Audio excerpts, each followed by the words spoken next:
Hey YouTube, this is Alice at Wonderland Speaks, and I'm coming to you today because I, like millions of others, I'm on Ozempic. So I started with, it's color coded. The first dosage is the red label. Second is, this is sort of a green turquoise color. So anyway, I'm going to show you today how I give myself a shot. Now, I started with one, and this is how it comes, or I should say how it's kept in the refrigerator. It's like this. Take it out, and it looks like this. This is sort of the tip. As you can see, that's the medication in there. You see it has sort of a spring inside. When that spring gets all the way over here, you're empty. So what I'm going to do now is going to put my needle. It comes like this. Well, it comes like this. See, that's what the needle is in. And what I do is you take this off. Then this screws on. Screw it all the way on. It'll stop. And then you take the plastic tip off. Actually, you got two. And then you take this one. There's two. Now you're seeing the needle. You see that? If you look closely, you can see liquid coming out of that needle. Now, what I'm going to do at this point, it has a gauge. You see that 0? I'm going to take it all the way to 1. See, I'm turning it. Turn it all the way until I get to 1. You see that 1? Now, what I'm going to do now, I'm going to give myself a shot.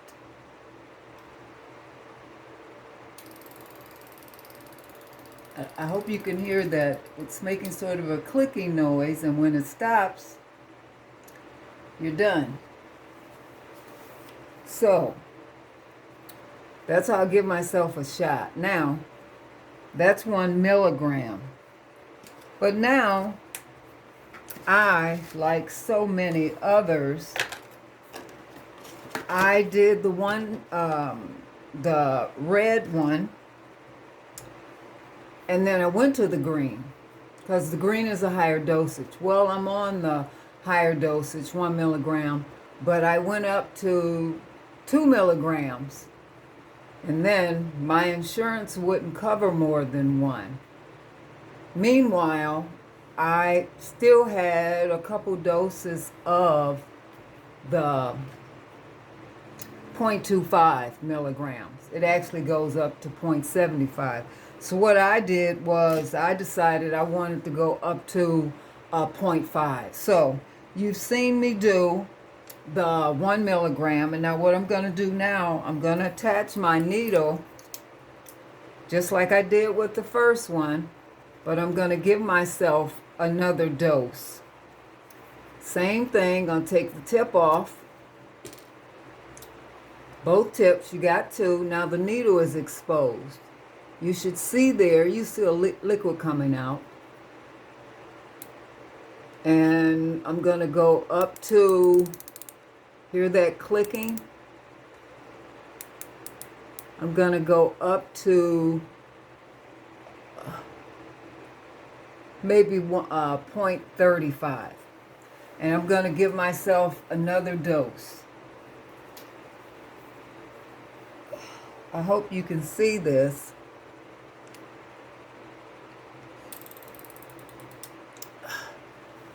I had never,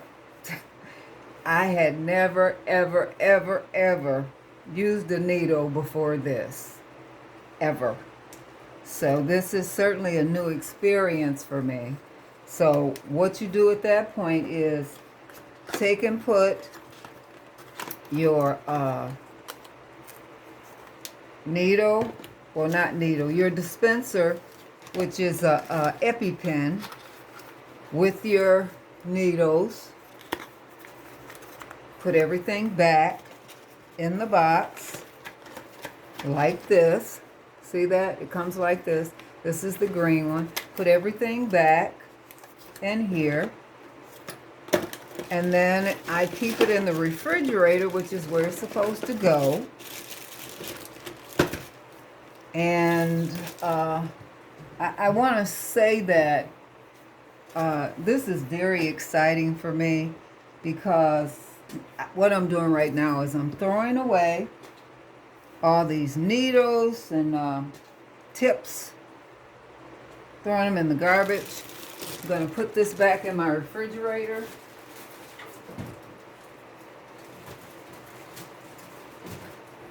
Whew. I have been wanting to bring this video to you for quite some time. Now I want you to see, for any of you who have followed me, again, as I said, this is Alice at Wonderland Speaks. Please like, subscribe, and click the notification bell if you at all enjoy my content. I'm gonna, and I say this all the time, I'm certainly gonna try to do better with getting out content, because I do want to keep you guys abreast of my my progress. See, I'm one of those girls who I really pay attention to what's going on back here, as well as other areas. But I was never one of those people who had back fat. So when I did get it, that's really, that bothered me a lot. But I don't know if any of you recall, when you watch any of my other videos, you'll notice that my posture was off. I walk with, I stand with, my body was like this. And it's because I have a lot of back issues. Again, I won't go into that. That's a whole nother issue. I want to stay focused on the Ozempic and my journey. I started this in May of this year, which is May of 2022. I started about the 15th of May. Today's date is October 28th. So it's about 6 months. So in 6 months, I have lost, I started at 235. And I am currently at 185. Now when I started this, I wasn't really sure of my goal. That makes me at about 50 pounds, I think. Somewhere in there. When I started this, I had a preliminary goal, but I knew because of my past, I had, there was a time much earlier when I had gastric bypass, over 20 years ago. Excuse me.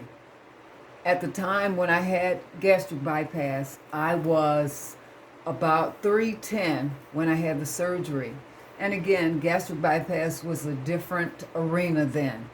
I had no resource. I had nowhere to go and do any research. I just looked everywhere I could, read every article I could get a hold of. I did everything humanly possible so that I could have some idea what I had committed myself to. Back then, it was extremely evasive. They literally, see this right here? They cut me from here all the way down to here. They completely opened me up. And that's how they did it then. And that's where they do the rerouting at. Again, I won't get into all that at this point. This is about Ozempic. And the moral of that story is I was very successful with that. I lost 150 pounds. I did that when I was over 40 years old. And I was still successful. At the end of my journey, I was a size 10. Sometimes 6, you might say 6, 10. It would depend on what it was. If it were blue jeans or dress pants or a skirt, I could wear a 6. So I really do have a small frame. So when my weight starts to shed, I always lose weight here first, and then it goes up. And you probably can tell even in my face. It starts here, goes up, and then this is the last area that I lose weight in. So, um, like so many of us, for any of you who have um, watched any of our videos, those of us who have videos out on this miracle uh, medication, for those of us who are specifically using it for weight loss, I am not diabetic. Uh, Ozempic has been a lifesaver for me because when I had surgery back in, oh, that was like 2001, um, I was ecstatic. I had dealt with my weight my entire life, and for the first time in my life, I was at what I called a regular size. I could shop anywhere, I could wear anything. I had never experienced that before, and it was just a whole new world. Um, so the point is, I had been there, and my goal was to stay there. The problem is, for those of you who've done any research on this is not a forever, uh, this doesn't last forever. I noticed my weight starting to come back after I moved out here in 15. So that was, I had the surgery in like 2001. So this is like 15 years later that I had picked up maybe 10 pounds. So when I moved out here in I moved out here, I'm getting mixed up. I moved out here in 2008. So that was like 6-7 years. Yeah. By the time I moved out here, my weight, I had picked up maybe 10 pounds. And I was worried. I was very worried because I never wanted to go back where I was. And I mean, it was very difficult. This process is extremely, extremely hard. And I did everything I could. For those of you who don't know, when you have gastric bypass, it totally changes everything. And you can't go back. See, that's why if you make the decision to have that surgery, there is no reversing. Yes, there are researchers and experts out there that tell you you can reverse it. The reality is it's an extremely dangerous surgery. And to go back in and try to put things back, you can't. The moral of the story is you can't. So from that point, I started looking. When I moved out here in Las Vegas, was to look for doctors who could help me. I got no help. And so before I knew it, and of course it wasn't overnight, it was years, my weight started to fluctuate. It went up and down. With all my other health issues, my weight was skyrocketing. It was out of control. And I was in a panic, very unhappy, of course, because I'm like so many of us. I had clothes in my closet. I couldn't get in. And I didn't know what to do. And one day, and I had recently saw a doctor. Well, I saw my GP, and I shared with her my feelings. And she had asked me when I did the surgery, was it successful? And I said, yes, absolutely. I met my goal. I got down to about 145. My goal was 150, but I got to 145 because I had bought this outfit. It was a leather pantsuit, pink leather pantsuit, and I wanted to wear it. And so I thought when I got to a certain weight, I would be able to wear it. No, when I got to the weight that I thought would get me in it, it was still too tight in my hips. So me being a big-minded person, I know when you're a large person, you can wear the same size over quite a few pounds, 10, 20, even 30 pounds. When you're very large, you can still wear those same clothes. And a person who's like 120, 30, they don't get that because that's not true for them. And that's something I learned after I had bypass. that when you are a small person and you need to lose 5 or 10 pounds to fit that outfit just right, and those of us who are heavy and we hear that and we think, oh, what is that? What is that little bit of weight? That's not going to do anything. Well, I'm going to tell you something. When I lost that 5 pounds and I got to 145, I could wear my pink pantsuit. It wasn't the top. I never worry about my top area. I always worry about the bottom because that's my problem area. The moral of the story is I was able to wear my pantsuit and I was very, very happy. I took photos, of course, because I couldn't believe it. I look at photos of myself during that time and I can't believe me. I can't believe. I got photos when I first moved out here that people look at and they ask me, who is that? Because we don't always realize how much we've changed. And then somebody else sees it and they don't know who it is. And I said, that's me. And they said, no, it's not. That's not you. That's me. So you can imagine how I felt when people don't even recognize me because I changed so much physically. It's devastating. So I'm not here trying to get back to where I was because my body is totally different. I'm not that girl. My body has changed. Physically, it has changed. What I'm trying to do at this point, my goal at this point in my life, I'm 66. I'll be 67 in 2 months. My goal at this point in my life is to be healthy. And I don't know what weight that's going to be. At this point, I'm thinking because of where I'm at 186.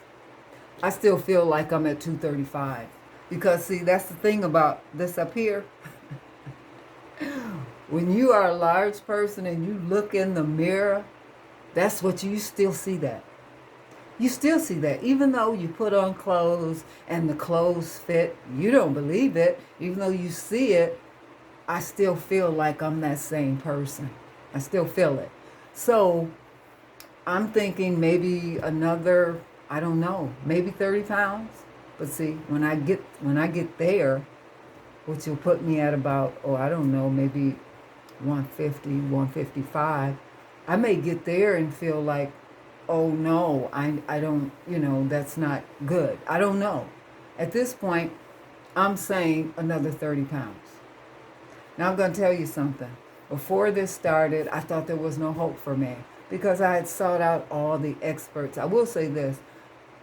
I am so thankful to my GP because when I communicate with her, and I'm very proactive in my health, when I have a conversation with her about where I am in my journey, health-wise, everything, she is extremely supportive. She gives me all the assistance she can. In other words, any referrals that I need, any explanations that I need, I can't say it more. I can't express it more than to understand that when you communicate with doctors, and I don't care what kind of doctor it is, you make them explain to you. Whatever it is you don't understand, make them explain to you. Why? Because they work for you. And see, our minds, we've not been taught to have that type of mentality about the medical community. And I won't go into how I got to that point. The point is they do work for you. And because they work for you, you have to get that in your mind. When somebody works for you, they're providing a service. Is it any different than if you go to a mechanic or anybody else? But again, it may be. You may be one of those people that they send you home and you have no idea what they did. I'm a different kind of girl. I have to know. That's just how I am. My brain always wants to know why. So anyway, the moral of the story is this is the first time since my bypass that I have had success losing weight. And I read all the research, watch all the videos on the experts on all this, which I did that before I started. and I try to stay up on it. I'm very much aware of shortage for people who are diabetic, and there's this battle between the communities, meaning the insurance companies and the doctors and the other type of experts. They are very much aware of who they are manufacturing this medication for. They know there are millions of people out there who are only on this for weight loss. Now, according to the insurance companies, they recognize that. That's why they're covering it. I don't have to tell you. We know insurance companies don't just cover anything. They recognize that they're going to stop a lot of things if they realize that weight plays such a major factor. Is it the cause? No. It's like a recipe. It's one of the ingredients, but in a lot of cases it's the main ingredient. So, like for me, I'm Medicare because I'm a senior. So, they recognize that this is something that can be very vital, and maybe this can prevent some things. Maybe I can have a better quality of life. That's my goal, you know. For those of you who may not know, the last year has been really difficult for me. As I stated before, my body frame has shifted. I'm still in recovery. But I want you to take note of my back and how there's still some. I don't necessarily have the rolls, but there's still some that I'm still working on. As you can see, there's still some, but compared to where I was with this, and yes, I'm very much aware of that, and I'll tell you something. As a mature woman, am I going to get rid of all of that? No. I don't delude myself. The only way I'm going to get rid of that is through cosmetic surgery. That's the thing about losing weight at any size when you're extremely large. You're going to have sagging skin, which I believe was the biggest drawback when all this started with the bariatric surgery. People had all this excessive amount of weight to lose. And then when they were done, they had all the skin just overlapping, and oh my God. And so they started making these strong body briefers to try to help conceal it. Well, speaking as a person who've been there and come back, if you can afford it, by all means, have at it. I can remember after I had surgery, and I was feeling good. I had on my size 10 blue jeans, and I was out and about, and I went to a plastic surgeon. I wanted a perfect body. Now, if you saw me, I looked really good.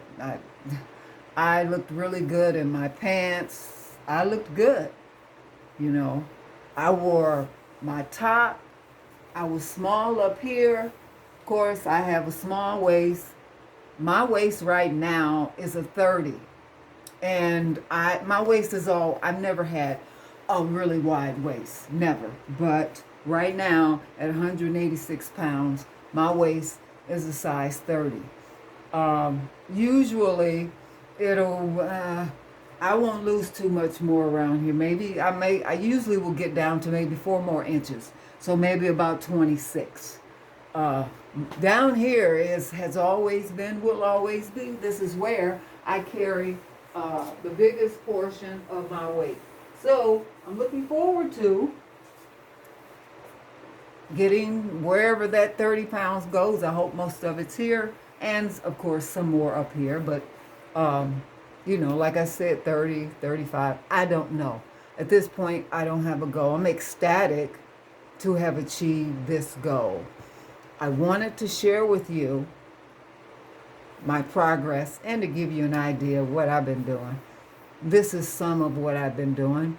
And I certainly hope you would like, subscribe, and follow me on my journey And yes, I, like so many others, I could have come some time ago, but I have been struggling. Not with this, though. Not with this. Speaking as a person who've done every diet, I've done everything you could have imagined out there. So for me to be where I am at this time in my life and to come across something like this, where once a week, and when I first heard about it, I said, I don't know anything about needles. I'm not sticking a needle in me. But the more I thought about it, the more I thought to myself, well, what would you rather do? What are your options here? You've tried everything. So what is it you think? What other choice do you have? I don't. I've done everything. And I'll tell you something. This is the first time since my surgery that I have had this kind of discipline. Certainly during my surgery. But like I told somebody the other day, one of the major differences, well, there's a lot of differences, but one of the bigger ones that's long lasting. With Ozempic, I don't have the cravings. I mean, I could literally show you inside. I could show you. I'm going to show you because I say this all the time that I'm going to show people my cabinets because they don't believe all the crap in here. You see this? You see this? Everything that I could imagine. You see that? That's pistachio nuts. This is M&Ms with almonds. Here's some more M&Ms with pretzels. I mean, I got granolas and clusters and all kinds of crap back there. I mean, everything that I could imagine. I have it. But I'll tell you something. Before I started these shots, may as well look in the refrigerator too so you can see. This doesn't really look that different. You might say, my God, your refrigerator is full. Yes, it is. Now, see these here? This is my hibiscus tea that I make. I put it in my mason jars, and it's available to me because I make it up in a big pot. You can go back and watch that video. I make up 10 to 12 mason jars, and those are 32-ounce jars. But as you can see, I've got probably 4 different types of lettuce in here. Of course, lots of eggs, peppers. I mean, everything. Everything.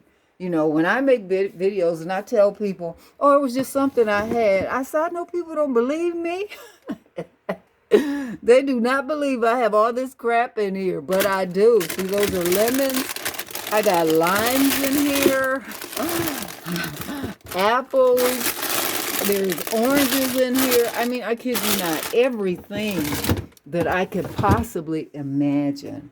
See my door? I got every dressing that I even think I might want. Everything that I think I might. You see my Ozempic? It's on the door. I'm not going to even get it to the pantry area. The point is, when I tell you that I have it, it's because I do. And the point is, you saw all that stuff.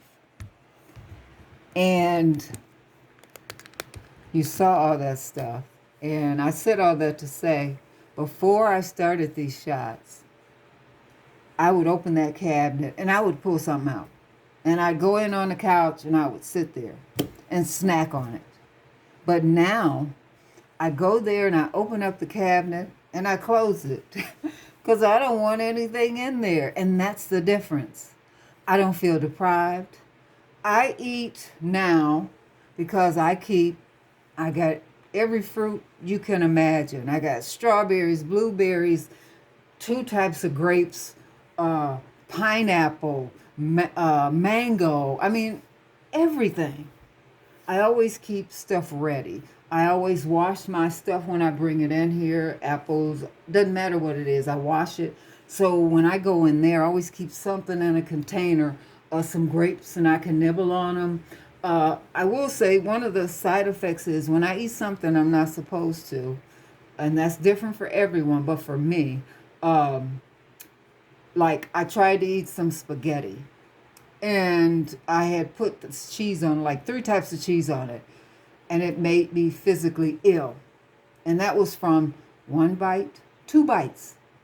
I wanted to vomit. And I said, oh, I can't have it. It made me so sick. I said, oh, I can't eat that anymore. See, so that's how it shows me. I can't have it. So they don't have to worry about me. See, when I had the surgery, I got to make a whole video on that. But this is such a small price for me to pay. It feels so good to be able to sit here and drink my water and my other liquids.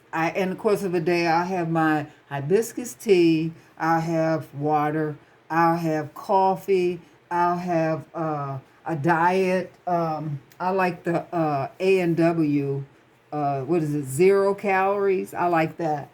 So I'll have that, and I'll have all that crap on my table at the same time. And I may only have a sip of each, because my pop always gets warm, but I don't care, because that's not what it's about. It's like me and chunky vegetables. It's about the taste and the feel in your mouth. So anyway, the moral of the story is I'm having great success. I'm happy about it. I'm going to try to keep you abreast of my process, because I've just been so eager. I wanted to share this with you so you have an idea of what I'm doing. And so that's what I'm doing. Everything's going great. And I look forward to sharing with you more and more about this, as well as other things. So again, this is Alice at Wonderland Speaks. Please like, subscribe, share, comment, and click the notification bell. Like, share, comment. I know it's been a long time, and I know how I am when I'm strolling. I'll think, some kind of way. But please support me. I think it was last year this time when I went on this crusade on YouTube that I wanted to get to my goal of getting monetized. And after that, the end of last year, I got so frustrated. I had this like revelation, and I decided I just stepped back. And you can count on one hand how many videos I've made this year. That's how frustrated I was with the whole YouTube process. I said, I am so done with this. All the time and energy and expense that people don't necessarily talk about. They just tell you, just put it out there. Just put it out there. Anyway, the moral of the story is this is October of 2022, and I am here. I'm excited. I'm ecstatic. And I'm just happy that I'm making progress, and I'm going to continue to do that. So again, this is Alice at Wonderland Speaks. Please like, subscribe, and be blessed, be safe. I will stay in touch and continue to put my content out.